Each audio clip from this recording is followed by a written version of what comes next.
Hello. I made this video to show a test program I made to validate the DRAM memory inside a COCO, the Color Computer 2 from Radio Shack. I like to recuperate these little computers and fix them if they are not working correctly. And one of the problem I already have with them, was regarding the DRAM memory. In this model, for example, it will be the 8 chip that we have here. Each chip originally was 16K per one. They have been changed for 64K per one. But sometime when the computer was new and it was a 64K per one, the chip were soldered on the board. And what happened is 30 years later, when we buy them, it looks like sometimes some are defective. I don't know if it's the DRAM that is too slow or something, but it is defective.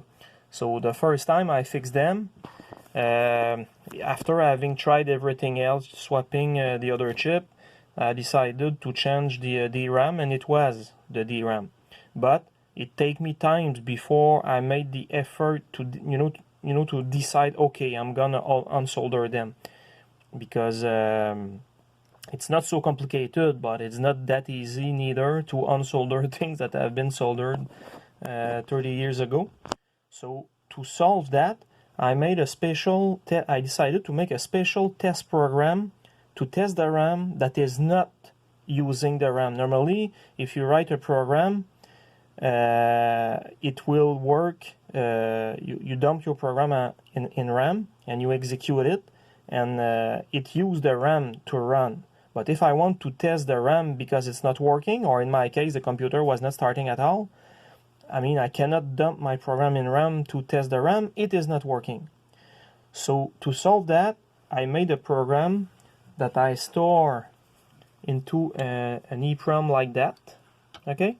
That is installed in a special socket that I made, that I soldered.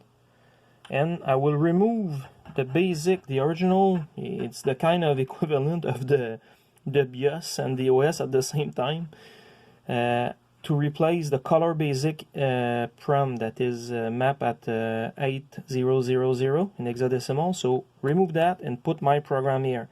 And my program is written in such way that it is not using any variable and any stack. Okay, no push, no subroutine. Everything is a clear flow from point A to point B to test the RAM. So that's what this video is about. So don't worry, I will not explain all the program, but I just want to show two things that maybe could be important when you attempt to write a program that is not using RAM and just work with registers. Basically, I think it needs two things. It needs an assembler that support macros, because it would be probably very difficult. You will need to be very patient to write everything, because no RAM means no subroutine. Okay, you cannot call a subroutine and do RTS to come back, because the return address is pushed on the stack, and the stack there's no miracle, it's the RAM. So since there's no RAM, no subroutine. So macro is very important. And the other thing is, maybe in the main flow, maybe you can have a trick that simulate calling a subroutine, and that's what I wanted to show, at least in this video. So like I said, we will not check all the program, but just to give an example, here for example, I have in the accumulator A the value that I have just recuperate from RAM that I want to send via the serial port, the pseudo serial port of the COCO. So I invoke the macro send x byte. The interesting here, it shows what I was saying about macros. Okay, normally maybe we would call a subroutine, okay, to send the accumulator A. But since there is no RAM, I cannot call a subroutine because there is no stack, like I said. So the fact that to have a macro here, when I'm writing in my head, it's a little bit similar to a subroutine. So we have two like that. Let's suppose I go where it is to see the code that will be expand. So here it's the example I wanted to show regarding the pseudo call. This instruction, okay, load effective address in U registers. This is a particular case of this assembler.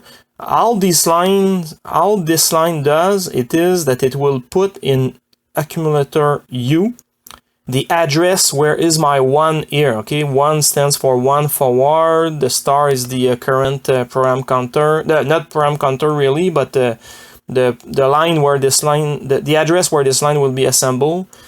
-3 comma PC. So what it does, it put in U the address of 1 here. So here I jump.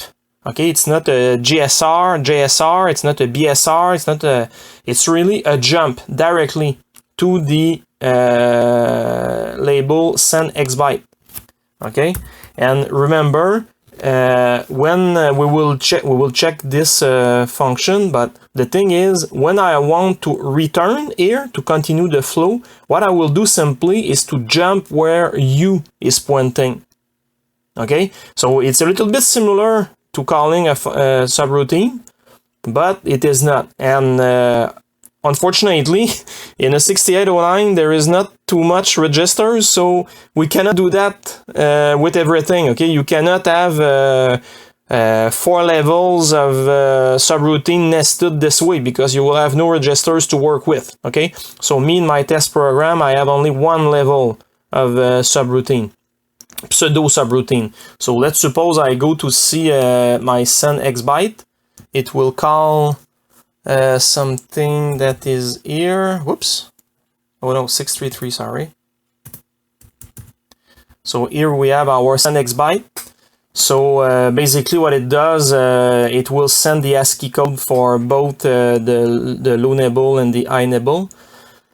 And then here at the end it jump where U, okay, the effective address of U, what U is holding. Okay, so this is my kind of pseudo RTS to come back to the function.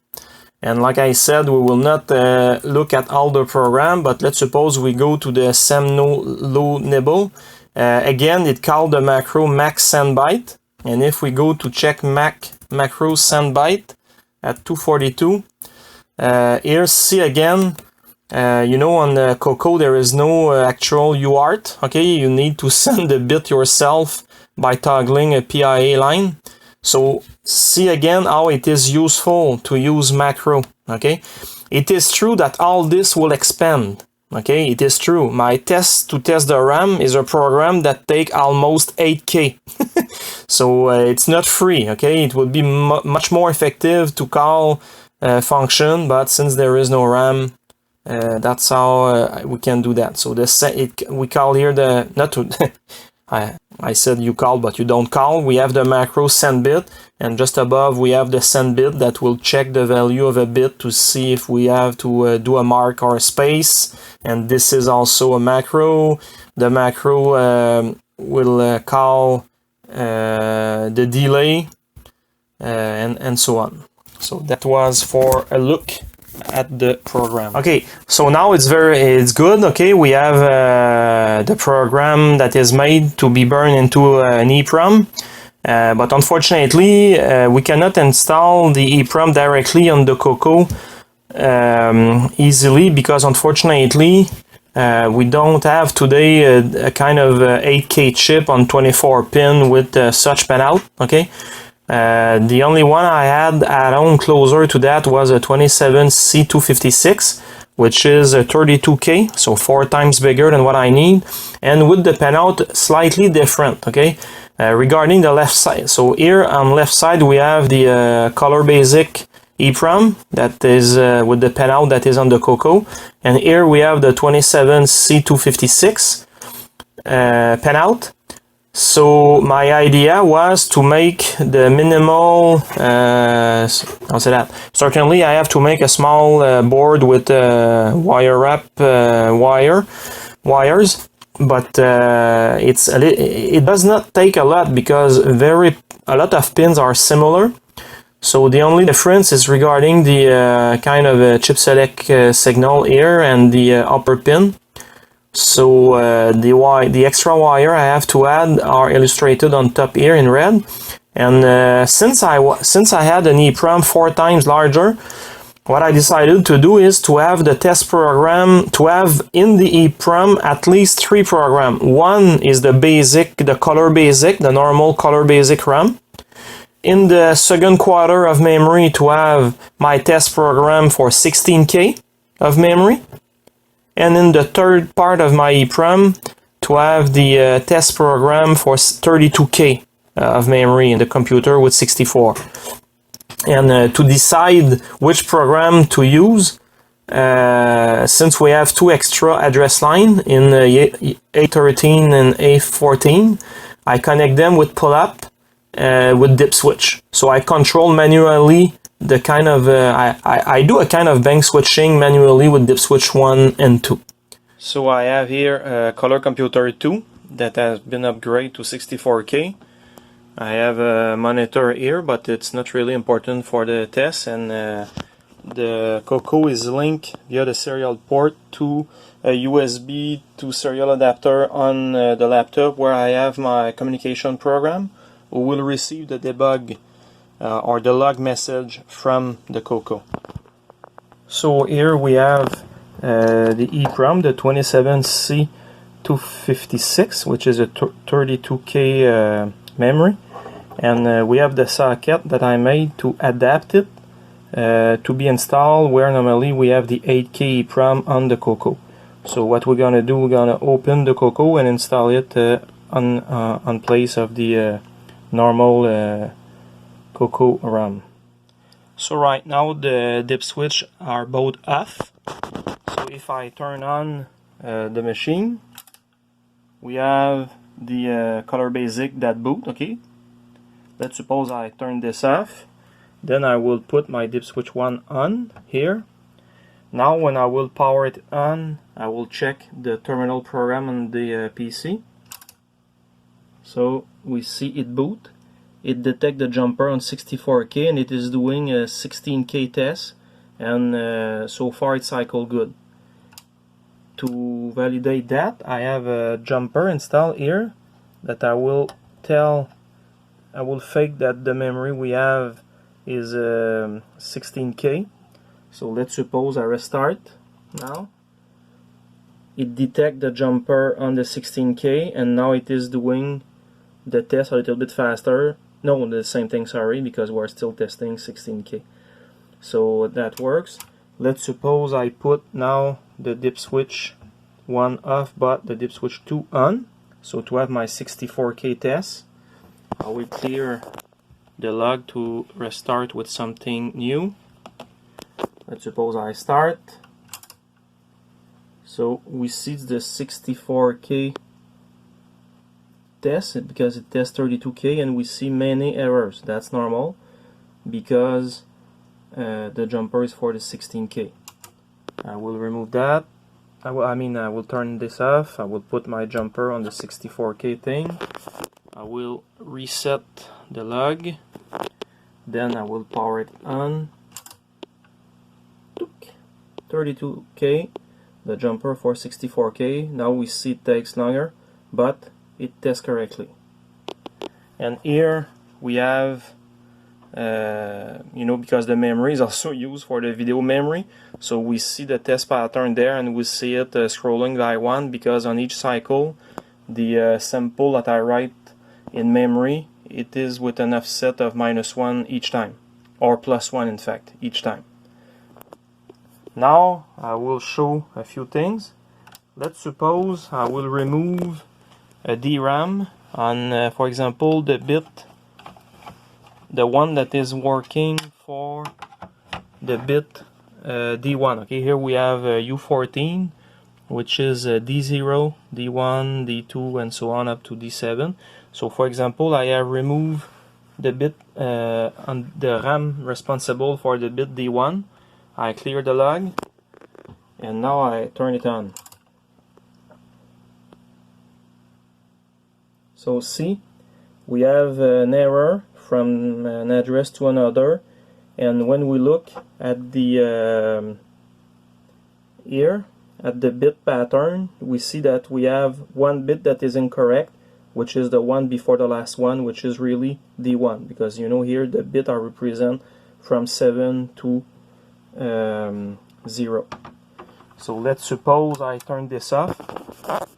There is a test that I like to do. Let's suppose I remove D0. Maybe I should put my two ends. I remove D2. I remove D3. I remove D4. I remove D5. I remove D6, and I remove D7. See? Right now we have a COCO with absolutely 0 RAM memory. I will clear my log. What's interesting is it was still power on and still run the program. And right now we have many bits that are incorrect. In fact, all of them. It looks like that when the RAM are not there, what we read back is always FF. Okay, all the bit at 1, which is a little bit logical from what I have already seen with the kind of TTL logic. And if we look on screen, we have probably the code that correspond to FF, so all the screen is orange. I will do another test in a few minutes. Okay, now we're going to do a test that I like. Here I have my drawer of 64K per 1 memory that I have recuperated from either old COCO or something I bought on internet. And there is one particular memory chip that probably encouraged me to do that test. It is a RAM memory that if you put it on the computer and you turn it on, it will work, okay? But let's suppose you do a program in BASIC that fill the screen randomly, continuously. If you let it run during the night, on the next morning, the computer will be frozen. Either frozen or with like a reset, come back to the basic prompt. So let's suppose I install it on that location, on D1. I always like to test with D1 because it's the first time I found a problem with DRAM. It was with D1, so I keep testing with DRAM. So what I will do right now, I have installed it and I power it on now. So if we look at the test program, it seems to say that the test is working, okay? No error, keep restarting, okay? So right now I will wait, because normally inside 5 minutes I have 1 error. Probably I will speed up the video at the end so you won't wait.